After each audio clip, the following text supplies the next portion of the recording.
Welcome. Hi, everybody. On behalf of Heritage Radio Network, thank you for joining us for this celebration of Robert Simonson's Mezcal and Tequila Cocktails. Hope you all have got your copies or they're on their way to you. We're going to be waiting a few moments as folks are joining us. And while we wait, why don't you say hi in the chat and let us know where you're joining in from. And we're looking forward to making your chat acquaintance. Thank you, friends of HRN, who are rejoining us and have been to our events before. And if you're new, welcome. While we're waiting a few more minutes for our guests to join, we have a word from the hosts of one of HRN's newest podcasts, Cooking in Mexican from A to Z. Please welcome Aaron Sanchez and Zarela Martinez. Hola familia. Hello everyone. I'm Aaron Sanchez. And I'm Zarela Martinez. We want to say congratulations to Robert Simonson on his new wonderful book, Mezcal and Tequila Cocktails. As you may know, my mother and I have a beautiful podcast called Cooking in Mexican from A to Z, where we focus and take you on a culinary adventure with our friends that immerse everyone in the soul and the culture of Mexican cuisine.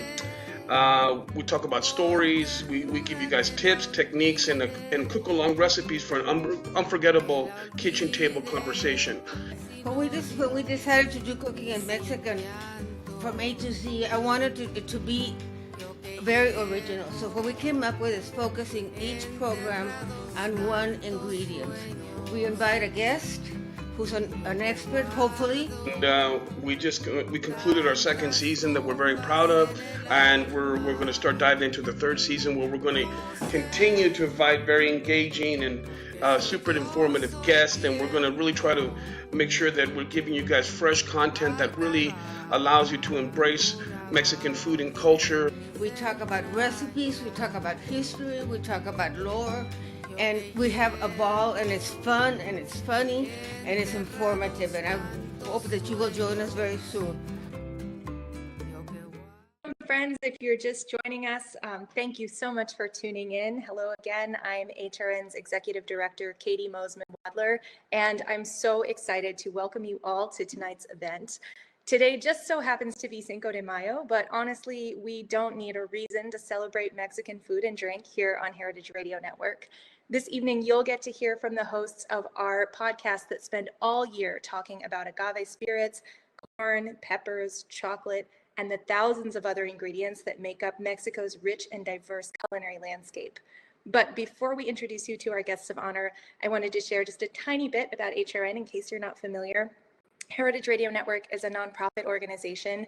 We are funded by support from our listeners and our partners, and we've got over 40 shows, all podcast shows, about all things food, drink, culture, and agriculture, and we have a mission to improve equity, sustainability, and deliciousness by changing the ways that eaters think about food.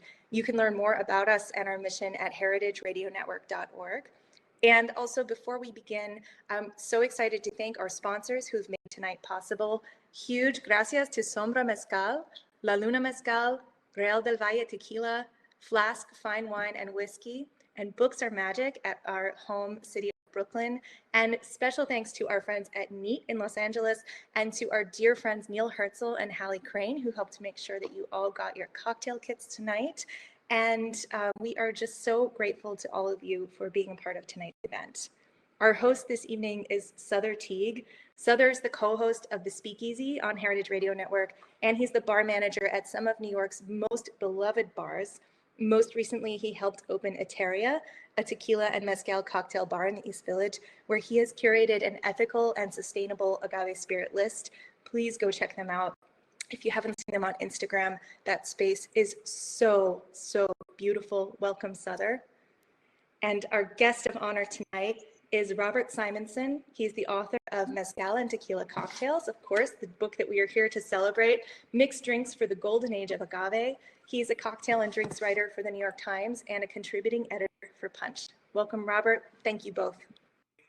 Hey, thanks for that warm welcome. Happy to be here. I'm coming to you live from Amore Amargo Reserve, our newest iteration of Amore Amargo in the East Village of New York City. Yeah, just around the corner, as mentioned, I just opened Eteria this past Wednesday, which means ethereal in Spanish. We're trying to focus again on sustainability of product. We have a list of only about 40 tequilas and mezcals combined, and we're making great cocktails over there and hopefully making a difference on the planet while we do it. And I'm joined, of course, by my great friend, Robert Simonson, who just wrote his book, Mezcal and Tequila, which is why we're here. It's over this shoulder, sorry. Hey, Robert, how you doing, bud? I'm doing great. Nice to see you, Sother. How you doing? I'm well. It's always nice to see you. I wish we could be more in person than we have been for the past year. Yeah. But I've been keeping up with everything you've been getting into over the past year by your social media output, which has been a great way to stay in touch with friends and colleagues. And I've been watching a lot of the things you've been doing and been waiting with great anticipation for this book as I was launching my own tequila and mezcal bar at the same time. So really happy to be here with you. Yeah, it's amazing. Your bar and the book have basically come out at the exact same time. That's great timing. Yeah, perfect for today, of course, Cinco de Mayo. Yeah, so you're going to mix up some drinks with us. Everyone that's watching got a kit in the mail. I got one as well, and I'm going to mix some drinks alongside of you. I'm going to maybe do a little color commentary on the ingredients as you go. Oh, that's good. But where are we going to begin? Well, we're going to begin with the Dados cocktail, which was created by a bartender in Chicago called Caitlyn Lamont. You ever met Caitlyn, Sother? Yeah, I have. She's awesome. Yeah. She's known for her skill with agave spirits. She ran she was at Trick Dog, I believe, in San Francisco, and then she moved to Chicago to run a Mezcaleria, an agave base bar, just like yours. There are many of these around the country now. And so she knows what she's doing. So the Dados, I mean, how would you describe this? You're looking at the ingredients, right? It's somewhere in the Negroni family, wouldn't you say? Sure. Maybe if we can consider that the Giffard is playing the role of vermouth here, possibly we can think of it that way. It's a very elegant cocktail. I reached out to her when I was doing the research for the book because I knew she loved agave spirits. She loved tequila and mezcal, and I figured she would have many good drinks up her sleeve. She sent me a few, and I just kind of gravitated towards this one. It's unusual in a way in that it is a stirred drink. You see a lot of shaken agave cocktails. Of course, we all know the margarita and things like that. But stirred ones are more rare. And I wanted to include some of those in the book so that people could see how versatile these spirits are. So what's in this drink, as everyone out there can see who has the recipe, is mezcal, Suze, which is a bitter gentian liqueur from France. Oh, you got a bottle? See, I'm prepared too. Look, Sother. Hey, look at that. And we've got pamplemousse, some grapefruit liqueur. This is not the one we're using, but that is a grapefruit liqueur. And then we've got some bitters in there, Angostura bitters, and it's got 2 twists. Now, the folks who sent you their kit, they did us a great favor. It's all batched in this wonderful little bottle here. So we don't even actually have to measure it out. So what you have in this bottle is actually enough for 2 cocktails in case. Yeah, I'm going to go with about half. Yeah, so pour out half if you're just one person. If you're 2 people, do it all. And it should come in your jigger like just under 2 ounces for one. And then, of course, we have to stir it over ice to get it chilled. Robert, while you're stirring there, I'm going to talk a little bit about Suze for those who aren't familiar with it. It's one of my favorites. It's a Gentian Amaro, as you mentioned. But people may not know what that is. Gentian is a flower, grows nice and tall with a beautiful yellow burst. And the unique thing about Suze is that it's not only flavored. It's not only bittered with the gentian as the bittering agent, it uses the gentian as the flavor agent as well. Normally, we see in lots of Amaria bitters that use Suze as their bittering agent that the top note is a different flavor. For instance, Campari is a well-known gentian Amaro, and it's flavored with burnt orange and caramel. In this case, it's flavored with the flower, which also gives it a very radiant, bright yellow color, but it tastes it's certainly floral, but because of its bitter nature, it's also quite grassy and slightly acidic. So I love using this in cocktails. I'm happy to see it in this one. Yeah, I'm a big fan of Suze. I've always been a big fan of Suze. Those of us in the cocktail world remember when Suze came to America about 10 years ago, and everybody was very excited. And it also lends a beautiful color to any cocktail, this kind of golden color. So I've stirred this over ice. My lovely assistant, my wife, Mary Kate, is off in the background there, and she's going to be getting the icy cold glasses from the freezer for me. That's a good idea. If you're making cocktails at home, keep the glasses in the freezer until you're ready to use them, because you want your cocktails as cold as possible. I'm just going to strain it into the glass. And my instructions say over ice, Robert, so I'm going to follow the rules. Mine's going over ice. Oh, well, I tried, yes. That's good. But I've tried this up as well, and I kind of like it this way. It works either way, but it's very good of you to follow the rules there. So. And it's a very specific garnish on this. We have a what they call, rabbit ears. We have a lemon twist and an orange twist, and you just spray that on there. I want to talk about twists real quick, if you'll indulge me. Of course. We call them tickets in my world, right? What you want to do is take your eye peeler. I prefer an eye over a Y. Press it hard against the fruit with just half the blade coming into contact. If you'll pull directly towards yourself in one smooth motion, you'll get what we call a ticket, about the size of a movie ticket, pretty clean, doesn't need a lot of trimming. And then the real trick is you want to get the oils from this thing, because aroma is going to dictate 80 to 90% of flavor. So with your thumb on the bottom and index and middle finger on top with both hands, if you'll approach your glass about 1.5 inches away and 1.5 inches above at a 40-degree angle and squeeze it, just fold it in half, almost make it into a canoe, and that way you'll get all those oils across the top of your drink. Yeah, that's great. That's amazing. I'm gonna do it twice. I'm gonna do it with the orange, and then I got a lemon here. Mm-hmm. I can already smell it's grassy and bright. This mezcal smells a lot. I don't know which mezcal got used in here. This is the Luna? La Luna, right? Yeah. Okay. Yeah, it smells grassy and light. Even just smelling it before I stirred it, it's got more of the vegetal qualities that mezcals can have, and less of the smoky qualities. That's true. I think it's important to mention the difference in those two. Do you find that makes a great difference in the cocktails that you make, or the cocktails you researched for your book? Yeah, it does. It's interesting. The cocktails that I collected for the book, they sort of, in a way, fell into two categories. Sometimes the bartenders would submit it and they just say tequila, mezcal, and they weren't any more specific than that. But like half the recipes, they were very specific, and they said this brand of tequila and this brand of mezcal.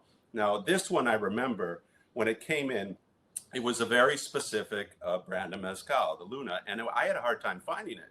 It wasn't really that available in New York City. And I actually tried this drink with a couple other mezcals before I found the Luna, and I didn't really like it. It didn't really work. And I thought, well, this might be a bad drink, but I thought I have to do due diligence. I found the Luna, and this cocktail only works with this mezcal. You have to use the Luna. So it's interesting how that works. I'm sure you found that out as you prepare the drinks for your bar. Oh, absolutely. I find there are plenty of spirit categories where you can kind of get away with just calling for the spirit. But when you start dealing in things like rums and the vastness of that category, scotches and the varied flavors that come from there, I think we're dealing with the same thing when it comes to mezcal. I think overwhelmingly the public's view of mezcal is it's the smoky cousin to tequila. And I don't find that to be necessarily true.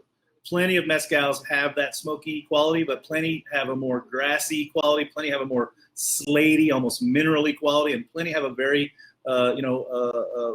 earthy quality, stone and rock and dirt. So I think that it's maybe a little bit. It bothers me in the same way that it bothers me when I see a recipe that just says Amaro. Yeah, right. That won't work. There are too many Amari. We can't just do that. We can't just do that anymore. We got to be a little bit more specific. And I think that that's both a little bit of a luxury and maybe a little bit of a curse, right? Yeah, I think you're right. At the beginning, when we started discovering mezcal in this country, the descriptor was smoky. It was always smoky, and that's how they differentiated from tequila. And I think that was a good place to start, but it's no longer sufficient. Like you say, it can taste like anything, depending on the species of agave that's being grown, depending on the person who is doing the distilling, and depending on what part of Mexico it's grown. It's highlands, lowlands, valley, near the ocean, not near the ocean. You can come up with all kinds of different flavors. Sure. Since you touched on that, Robert, it's worth pointing out. Can you talk a little bit about what types of agave plants can be used in the making of mezcal versus tequila? Yeah, well, it's a big difference. Tequila can only be made from one species of agave plant, the blue Weber agave. And Right. if you don't make it from that, you can't call yourself tequila. That's just the law that the Mexican government laid down. Now, mezcal has a much more greater breadth of expression. There are dozens of there are many, many species of agave, and literally dozens can be used to make mezcal. The one that you're going to see most often on the shelves is espadín. It's called espadín. There's a couple reasons for that. It grows somewhat faster than the other breeds, and therefore you can get it to maturity and you can make the mezcal. And you were going to say something, Sother? Yeah, I mean, even when you say somewhat faster, can you talk about that? What's the shortest and what's the longest? Well, I think the shortest could be like 7 or 8 years, and the longest could be like 30 years. These plants take an incredibly long time to grow. Yeah. And as you can understand, you know, it's like you would understand why the growers would turn to a species that would grow a little faster just to get it to market. But Correct. And also because of that, you're able to produce the espadín mezcals a little more economically. And so, and therefore it would fit into a bar program. If you are the kind of agave bar that not just does the sipping, you know, sipping tequilas and sipping mezcals, which all bars do, and which is great. But if you also do cocktails, you have to think about that aspect. And we've gotten into an era now, which is nice in the last 5 to 7 years, where there are mezcals on the market that are specifically for mixing. I believe I totally agree. There are definitely some makers out there that are producing just to meet the demand of the volume that gets made into cocktails. Right. Because, you know, the American consumer, whether we like it or not, we're compelled, I think, to mix things. Well, that's what we do. People come and ask me all the time, you know, they'll ask about it tomorrow. I'll tell them all of its traits and qualities and how delicious it sounds. And then the first thing they ask is, what do you mix that with? So I get it. And we have to face that music all the time. This is delicious. The Suze is really shining through as a very grassy, somewhat acidic note. Those two twists are giving it a lot of like fresh aroma. It's a good drink, right? And that grapefruit is coming through on the back, just being like a real soft interloper to this design. And that mezcal, again, more of a grassy herbal one than the smoky one for sure. Yeah, I found the Luna line to be good in general. I really like what they do. Delicious. I may have to call up Caitlyn and see if I can add this one to my cocktail list at Oh, you should. You should. If you put it on, I will order it. So shall we mix up another drink, my good man? We're going to move on to the Siesta. The Siesta is a tequila cocktail. Oh, by the way, the book, I decided to divide it into 3 sections. There are recipes that call for mezcal, recipes that call for tequila, and recipes that call for both mezcal and tequila, which is a kind of drink that has really only appeared in the last 7 to 10 years. The bartenders such as yourself found out that these agave spirits go well together, that like the mezcal can provide a nice accent to the tequila in a glass. And so yeah, absolutely. I think one of the spearheads of that would have probably been Phil Ward with the Oaxacan old fashioned. That's right. Phil Ward, New York bartender, and he invented a drink called the Oaxaca Old Fashioned, which is an old fashioned that has mezcal and tequila in it. And it became like this breakout hit. Everybody ordered it at Death and Company, which is where he worked. It still is probably one of the more famous, agave spirits. I mean, agave cocktail. At Teteria, we're making a double barrel Oaxacan, where I have 2 5-gallon barrels, wooden barrels that I filled with Oaxacan Old Fashioned. We haven't put it on the menu yet. We'll put it on the menu in another month when it's gotten some age in the barrel. Then we'll decant from one barrel until it's half empty. We'll move half of the other barrel into that barrel and refill with new make. So we're going to do basically a 2-barrel Solera of the Oaxacan Old Fashioned. That's fascinating. How did you get that idea? I've done it a couple of times in the past. When I had Honeybees, which was my all-American whiskey bar, we did a double barrel Manhattan. And then when I had Windmill down the Lower East Side, we did a double barrel Old Fashioned. So it's just a continuation of the experimentation with this methodology. What do you think it's going to taste like? It's going to be, well, again, we're in a brand new charred American oak barrel right now. So it's going to take on a lot more of that woody note. It's going to take on a lot more char. So it'll come out, especially the first rounds of it will come out nice and dark. And it'll have, you know, a little bit more sweetness from being right up against the, you know, a lot of vanillin comes out of the wood. So we'll get a lot of, like, again, vanilla isn't necessarily sweet, but we reference it with sweet in our minds and our tastes. So it'll have a little bit of more vanilla notes on it as well. And in the beginning, we will also have, we won't have this forever. It's just you can only have it for a short amount of time. But when I plumped the barrels full of water, I saved that water. So once we get to the place where we can make the drinks, I'll be serving it over ice cubes that have been barrel aged as well. Wow, that's amazing. I'll have to tell Phil about that. He'll probably be both pleased and angry. That's I think that's his natural state of being. Right. All right, so let's make Pleased and angry. The Siesta Yeah, was let's do it. invented at a bar in New York called the Flatiron Lounge, which sadly doesn't exist anymore, by a woman named Katie Stipe. And it was invented in 2006. It's gone on to become almost like a modern classic, a new tequila classic cocktail. What the simple way to explain it is that she created a tequila version of a Hemingway Daiquiri. And instead of the maraschino liqueur, she used a little bit of Campari. So for this one, I have to mix it up. And we'll start with the tequila. We're using this Real Duval. And we do 1.5 ounces of that.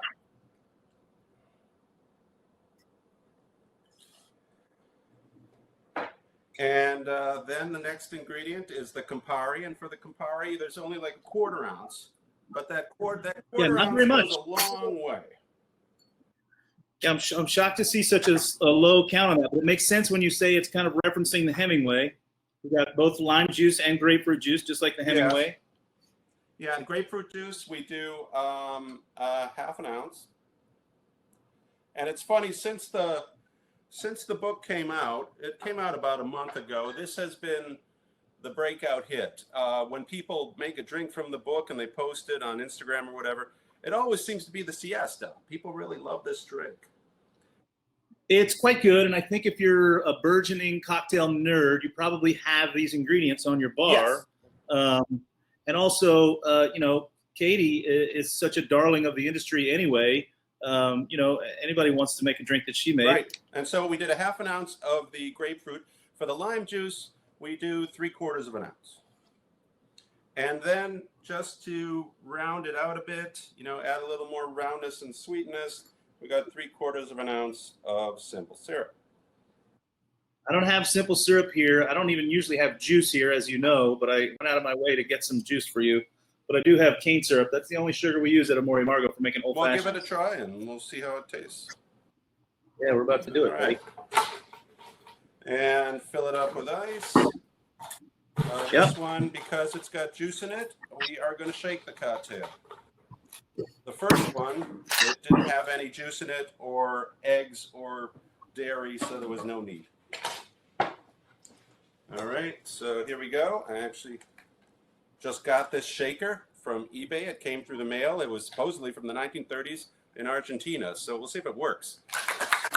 Welcome. Go with you, buddy.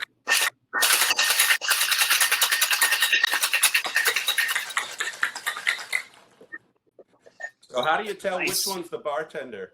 The one that can shake it with one arm. All right. Now, one of the beautiful, I think one of the reasons people like this drink so much is the color. You get this beautiful pink Cosmo-like color almost. Oh, yeah.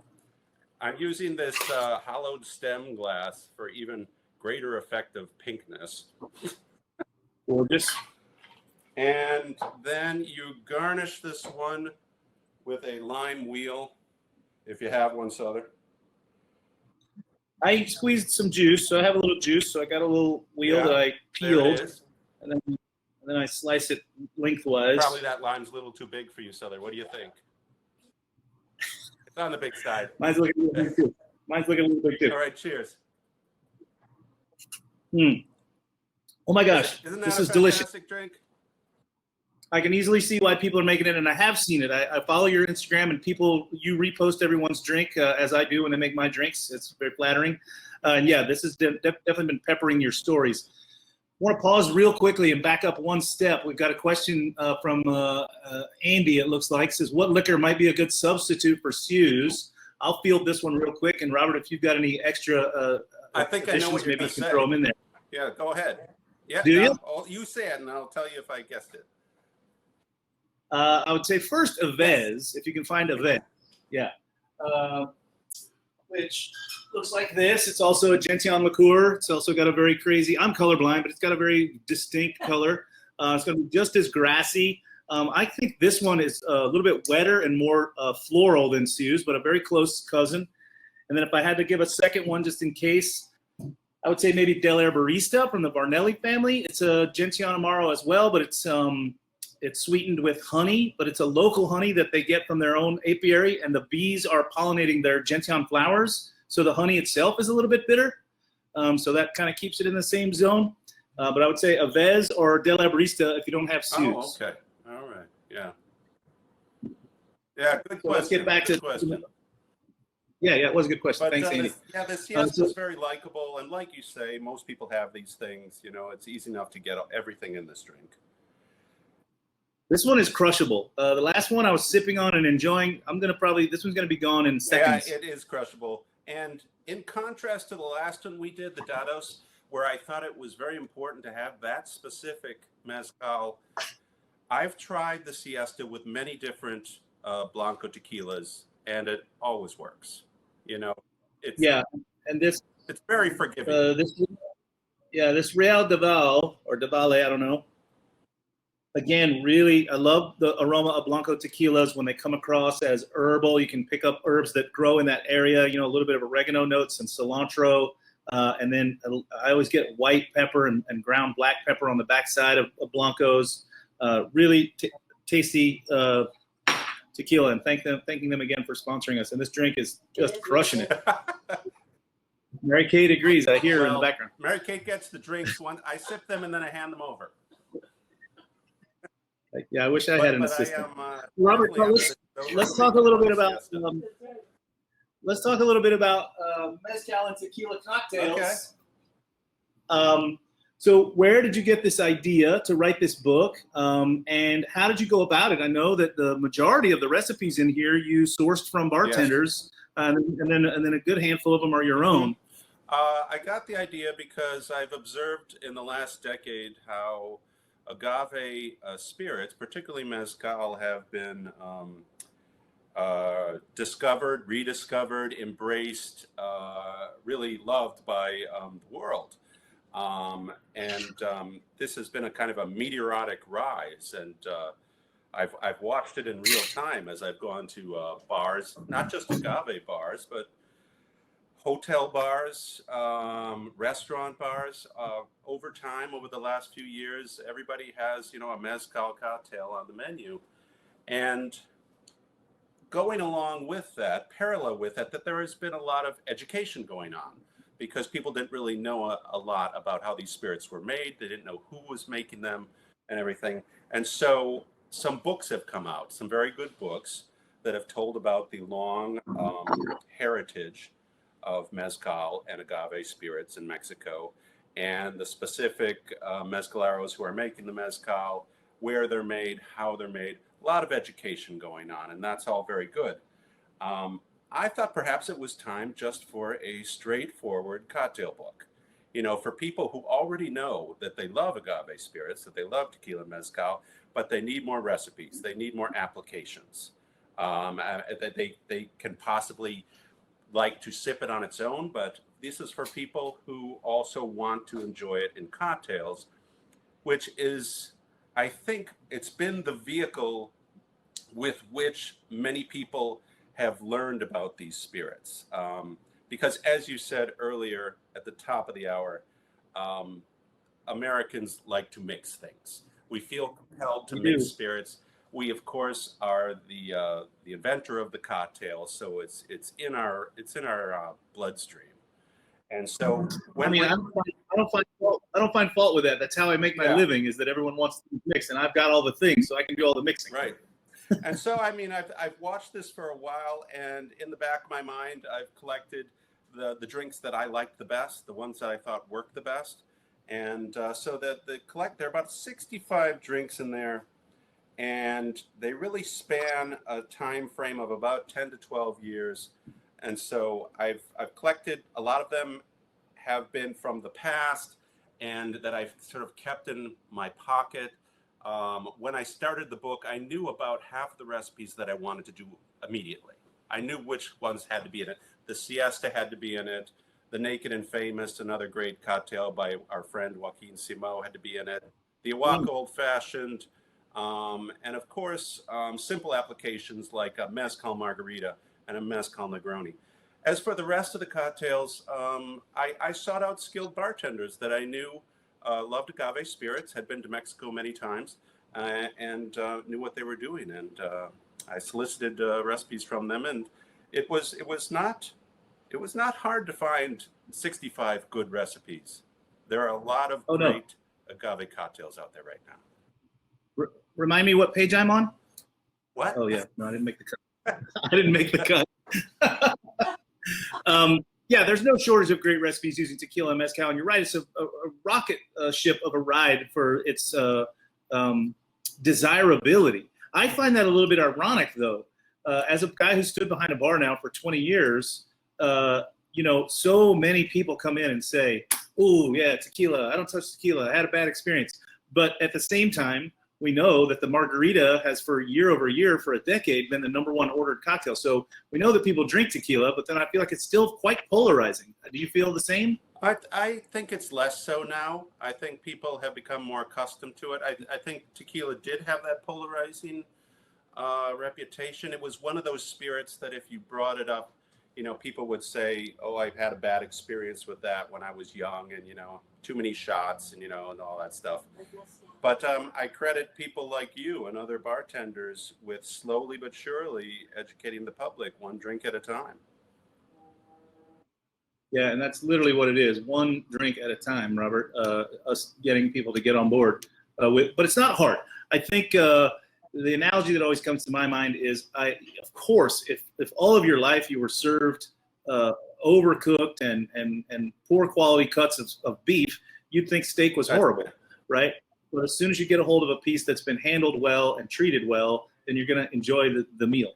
And I think that many times in our exuberance and our youth, we desire the outcome of drinking more than we desire the quality of the drink. And I think tequila, for whatever reason, is just it's a first reach for a young drinker. Yeah, and I think as far as mezcal is concerned, that was sort of like a blank slate for a lot of people because they knew almost nothing about it. And so it was just a kind of a perfect template for the public to be educated and say, here is this wonderful spirit that's been made for hundreds of years. It's made by hand. It's made in this artisanal way. And it's really wonderful, and you should try it. And there are all these different expressions. Of course, one of the major changes over the last 10 years is that we have more of it now. There were like, how many mezcals were on the shelf like 15 years ago? 2, 3?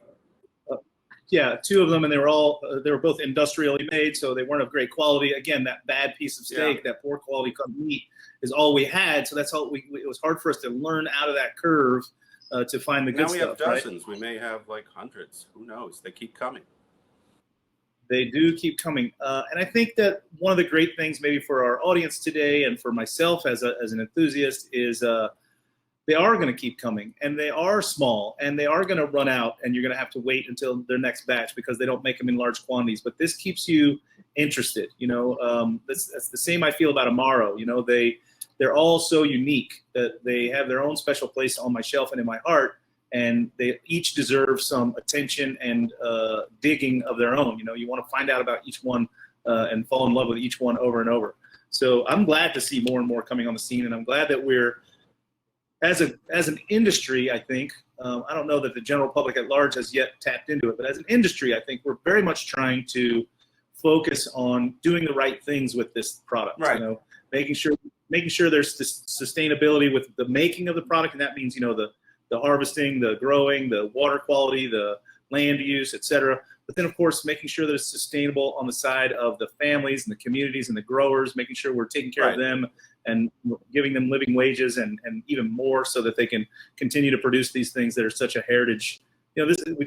Heritage Radio Network, we deal with heritage foods all the time, but I think especially the world of mezcal, we're talking about heritage drinking. That's right. And because a lot of these are made in small towns and they're made by the same family generation after generation, it really is a personal thing, and which sort of matches the way that mezcals taste very personal. Each one is very different from the other. And I know that's something that you're very concerned with at your new bar, that you are worried about very sustainability and you want to know everything about the mezcals. That's one of the good things that has come with this, I don't know, revolution in mezcal awareness. There is a lot of transparency. If you look at a bottle of mezcal, often there is a ton of information on the back that'll tell you everything, well, almost everything. You hope everything you need to know about that mezcal. Yeah, I agree. I think transparency is becoming the watchword in the world of tequila and mezcal, more so mezcal, because the folks who are going through all the efforts to bring these things to us, to bring them over the border and distribute them and get them to our hands and into our glasses, those folks are down there on the ground. They're meeting these mezcaleros. They're out in the fields picking up a koa themselves and striking the leaves off of the piña. They're building the fire pits. They understand every step of the process and how, as our friend Lou Bank says on his show all the time, there are 400 decisions that have to be made along the process of making the mezcal, and each decision will impact the outcome. So each family, each maker has that same list of decisions that are made as they go along, and any little variances create a different product, and that's the beauty of it. That I think it can toe the line between frustration and fascination. It might frustrate you a little that everyone is going to be so different that you have to rejigger and retweak your cocktail, but it's also fascinating that you get to know them on a personal level like that. Yeah, it's very rewarding. And a lot of the bartenders whose drinks I sourced in the book, they have been down to Mexico many times. They have met these people. They have a very personal connection and a lot of respect for what they do down there. Yeah. I'm one of them. I've been to Mexico many times. It was the last trip I made pre-pandemic. I was in Mexico visiting with lots of mezcal makers, and again, getting my hands dirty, building the fire pits, lighting the fires, because in that heritage of making, it's also a lot of ritualistic steps to the process. We were there lucky enough to build the horno, the oven, and bury the piñas on 2 separate occasions. So in the 9 days we were there for two different makers, and there's a big celebratory meal that happens, and that's just for getting the stuff cooked. We weren't there for the day that it's time to pull it off the still and drink it. That's going to be even another party, another celebration where the families come together and cook and eat and drink. And speaking of drinking, we got another one here, and it looks like, Robert, this one is made by you. So I intend to be your harshest judge. Okay. I hope I do well. I don't usually put my own drinks in my books. Usually I slip 1 or 2. I did a little more experimenting this time around. I felt a little more confident, but I didn't put anything in the book that I didn't think was delicious. And this is a very easy, what we call a Mr. Potato Head drink. Mr. Potato Head, where you take one thing out and you put another thing in that's similar, and you come up with a new drink. So the Cameron's Kick cocktail is a cocktail from the 1920s. It has Irish whiskey and blended Scotch and orgeat and lemon juice. Orgeat is almond syrup. And it was always one of my favorites. So I actually was just standing at my bar one night, and I thought, well, what if I took out the Irish whiskey and the Scotch and just put in tequila and mezcal? What would happen? What could hurt? And I tried it, and it actually it worked right away, quite frankly. What happened, Robert? Lightning in a bottle.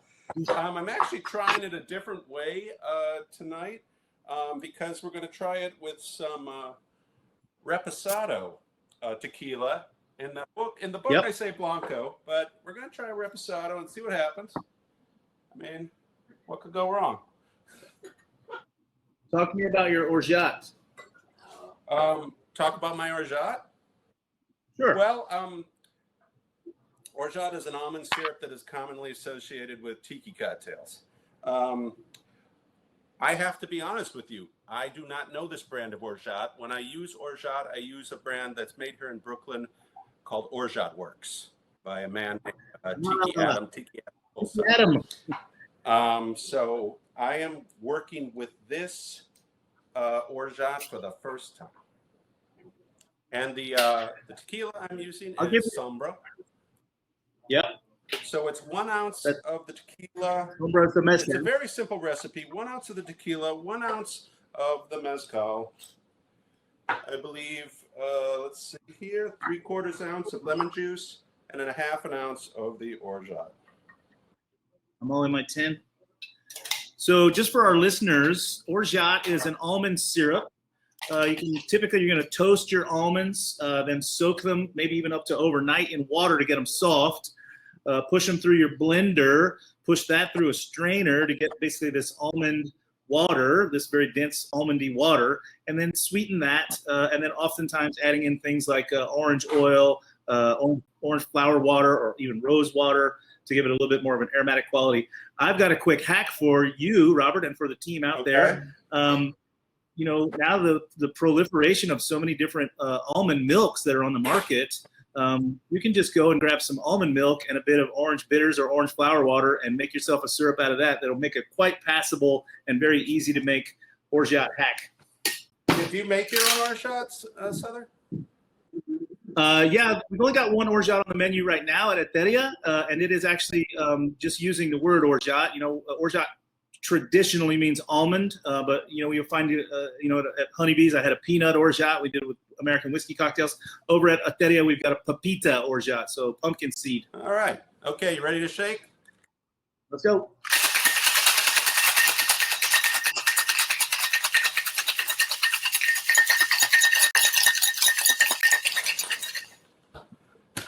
I used a cobbler shaker on the last one. This one is just a simple Boston shaker.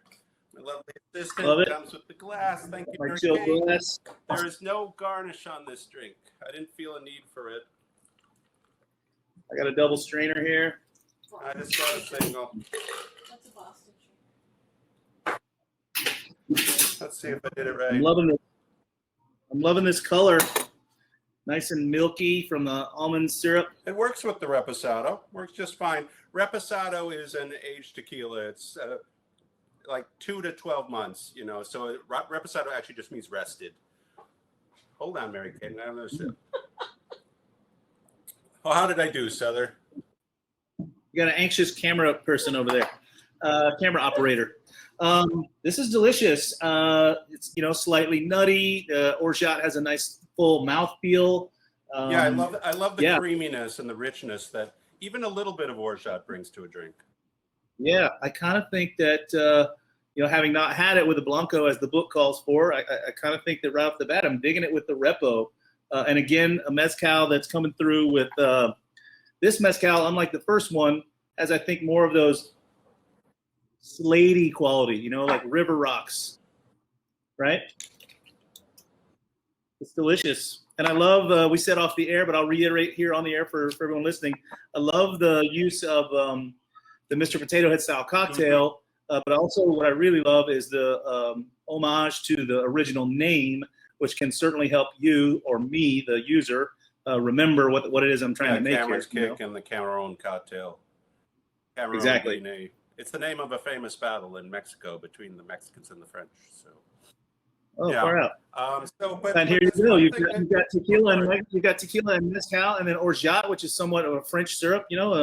That's great. Yeah, it's actually. It's not a tiki drink. It has Orgeat in it, but there actually are a few tiki drinks in there.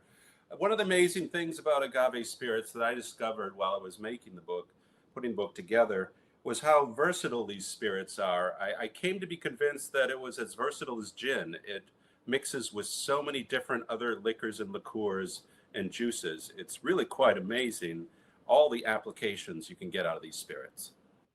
Yeah. Real quickly, Robert, we got a question up that I just want to answer as we go, since they're about the drinks themselves. Chris writes in, how long will Orgeat be okay in my fridge? I would say with a syrup as heavy as orgeat, you've probably easily got 2 weeks just as it stands. I employ a method for extending the life of things in my home. I don't need to do this at the bars because we burn through stuff, but in my home, I will add about an ounce, an ounce to every 32 ounces of an overproof spirit to syrups. That'll give them some shelf stability. Wow. So for an orgeat like this, I would maybe add an ounce of like Wray and Nephew, overproof Jamaican rum. That'll just help stave off any bacteria. But it's just a sugar syrup. Don't forget, sugar is, of course, a preservative, but because of the amount of liquid that's going on in the syrup, you've got plenty of space in there for bacteria to get in there and make mold and stuff like that. So your first judge is always your nose, Chris, and your eyes. Make sure you take a look at the stuff. But I would say you've got an easy 2 weeks in your fridge, generally speaking. And then if you'll add just a bit of overproof spirit to your mix, you'll buy yourself a couple weeks after that. So up to a month, I would say. But if you're making it good, you won't want to stop drinking it. Well, you've been known to age sours, Sother. Could this sour be aged? Oh hell yeah! Let's age one. I'll make up Camarón Cocktail. I'll make up a couple of liters. Hell, I'll do it this weekend, and we'll have them over Christmas with my aged sour. Yeah, let's do it. That's nice. Yeah, I would love to see what changes happen over that amount of time. That would be fascinating. Were there any other questions? Nothing yet, but I'm going to take this moment right here to encourage people. You've got a little question mark icon there in the chat box. Please ask us any questions you want to ask as I keep interviewing the good Robert Simonson regarding his book. Heather asks, now that we asked for questions, we're going to get some. Heather asks, what are your favorite sipping tequilas, Robert? What sipping tequilas do you like to sip on? Sipping tequila, yeah, people ask me this all the time. I like Tapatio, and there's this line, a friend of ours, I believe you knew him, Sother, who recently passed away, Tomas Estes. Of course, collaborated with the distiller Carlos Camarena, and it's the Ocho line. I often reach for this on the liquor store shelves. It's just an excellent line of tequila. They focus on terroir a little bit, like it's specific. They tell you specifically where the agaves were farmed, and that was an innovative thing that they did at the time. So. Yeah, again, transparency really changes the game when we're talking about spirits, especially these, again, heritage-style spirits that we're getting, from Mexico. Yeah. Okay, a couple of questions pouring in. How about Neil asks, thoughts and feelings, Robert, about additives in agave spirits? I think we've kind of touched on this, but go ahead and maybe I'll jump in too. Well, what kind of additives is he talking about? He doesn't mention, but I'm sure he just means, coloring additives, which are common, and things that are outside the normal bounds of what would come off the still or be present in the bottle without any additives. Well, additives aren't necessarily a bad thing. I generally do not like them. Obviously, we know that they're perfectly legal in certain areas of spirits. In Scotch, and they can add coloring to keep a consistent color. It doesn't necessarily make the spirit worse. I mean, in America with like bourbon and rye, you can't do that. You can't do anything like that. That's all illegal. I don't know. I mean, there is, of course, the much despised category of tequila called mixto, in which you only have to have 51% agave spirit, and then the other 49% can be whatever you want it to. So I mean, that's like the biggest idea of additive ever, and that's not good. You 49% 100% agave spirit. What do you think about this topic, Sother? My feeling is, frankly, we have now sort of an embarrassment of riches. The choices are there, and vote with your wallet. Neil, pay a little bit extra for tequilas that don't have the additives, because whatever they're adding, even if it's something that you may not be offended by, you can add it yourself by the cocktail or by the glass, and then that way you don't have an entire bottle that's been colored with caramel coloring or burnt sugar, which are things that I enjoy. So many things to choose from, so you might as well choose something that's made as best as it can be. And I encourage people out there, rather than like going online and reading on websites, or like the 10 best tequilas to try right now. Go to a bar with a bartender you respect who knows agave spirits. Go to a liquor store with an owner you respect who knows what they're talking about. Ask what they like. Ask what they think about a particular product, a particular bottle. That's a better way to go. 100%. You know, again, I always use food analogies. You know, you should know your liquor store clerk as well as you know your butcher and your produce stand operator. You know, these should be your friends. They should have opinions about the products that they carry that should be in line with the products you want to buy. Absolutely. So, you know, absolutely. We should all get back to those practices. We got a few questions. Let's start chipping away here. One's for me. It says, Sother, what is your favorite Amaro to partner with tequila or mezcal? If I want to really kind of amp up the qualities of the mezcal, especially the smokier mezcals like the Vida from Del Magüe, I reach for Pasubio or Sfumato, both from the same maker. Sfumato is a Chinese rhubarb Amaro where they take some of the Chinese rhubarb prior to making the Amaro and they smoke it. So it's got this really earthy, vegetal, smoky quality that can like enhance a mezcal. The Pasubio mountain blueberries are the sweetening agent, so it's got this nice, bright, fruity quality, but at the same time, it's packed full of herb flavors. Again, I don't think these herbs are actually present in there. They won't tell you. But herb flavors that are rosemary and oregano, which again, I think are herbs that go well with the cuisines of Mexico. And so, you know, grows together, goes together is my mentality there. So there's two that I would pick. I just want to add that for people who do like Amaros as well as agave spirits, there are a lot of drinks in here that have Amaro in it. I'm going to point out one. I don't know if you know this drink, Sother. It's on page 45. It's called The Last Mechanical Art. It's a drink by Max Puzuniak, who you probably know. And it's of course. Got mezcal, chinar, puntames, and Campari. So there's a lot of bitters and Amaro in there in one drink. So if you like mezcal and Amaro, I know looking in on, I think attending the event right now is Brad Thomas Parsons, who wrote a book on Amaro, and I know he has tried that drink and he liked it a lot. I didn't see him in there. Well, if Brad's there. Hi, Brad. He says I look like cousin the thing with only like one hand. Anyway, good question. Yeah, no, I mean, Amaro and agave do not have to be in separate territories. They get along. Right.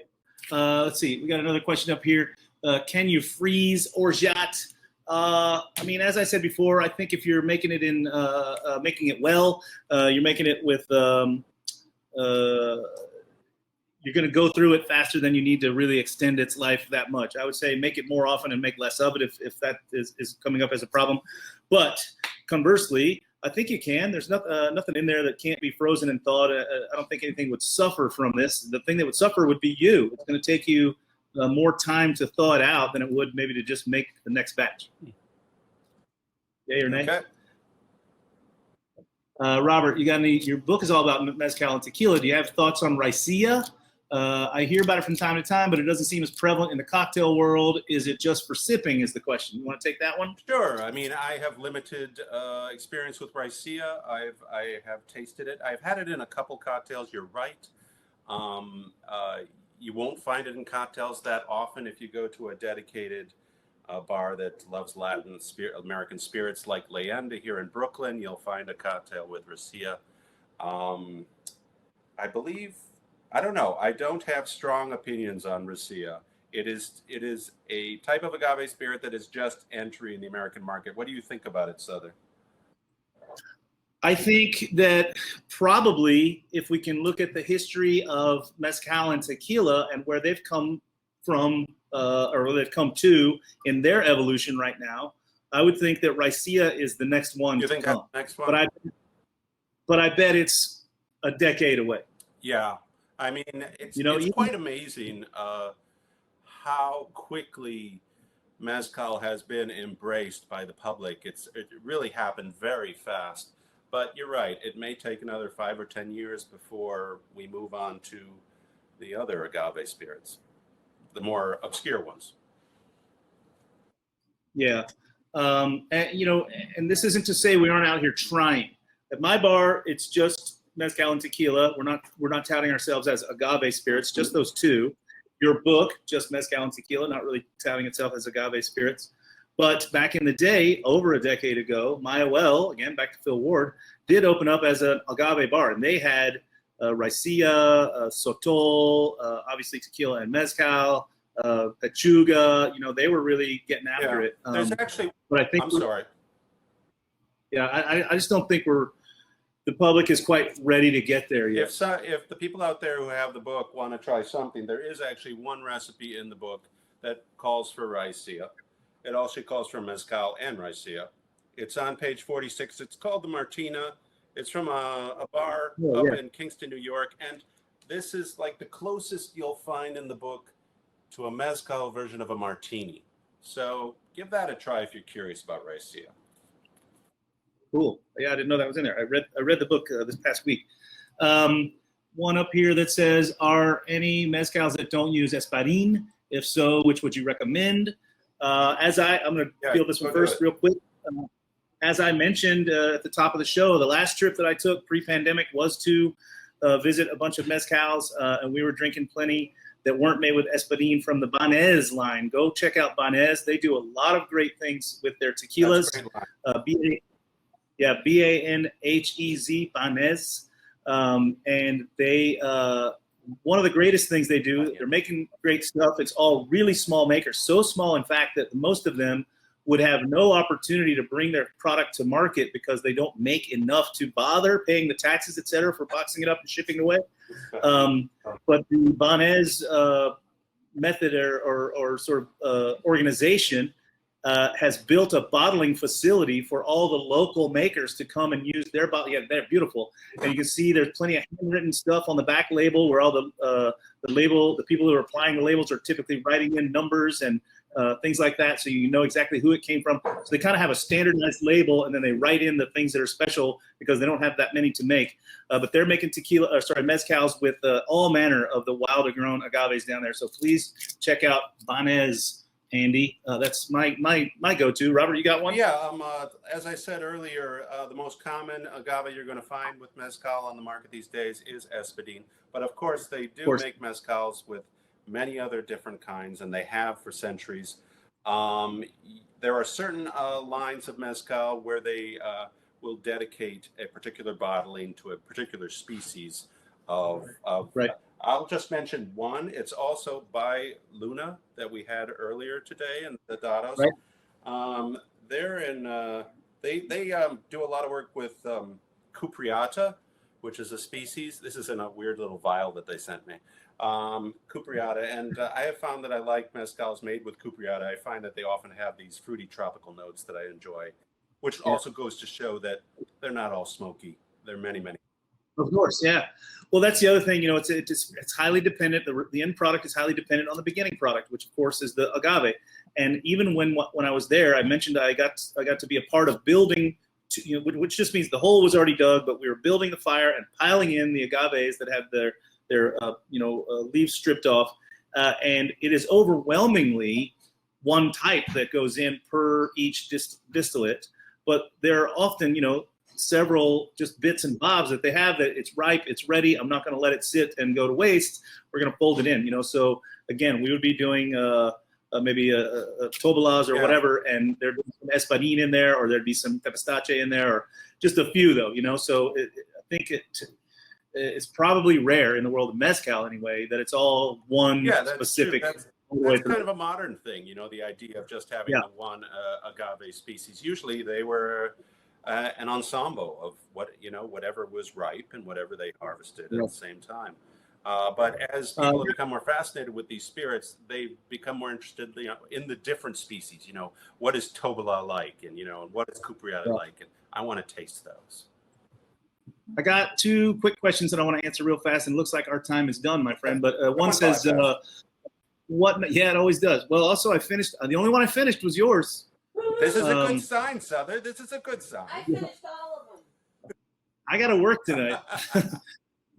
Two of them are directed at me. I'm going to get them real fast. Sother, what mezcals do you normally have on hand at Amor y Amargo? At Amor y Amargo, I typically only have one of every kind of spirit.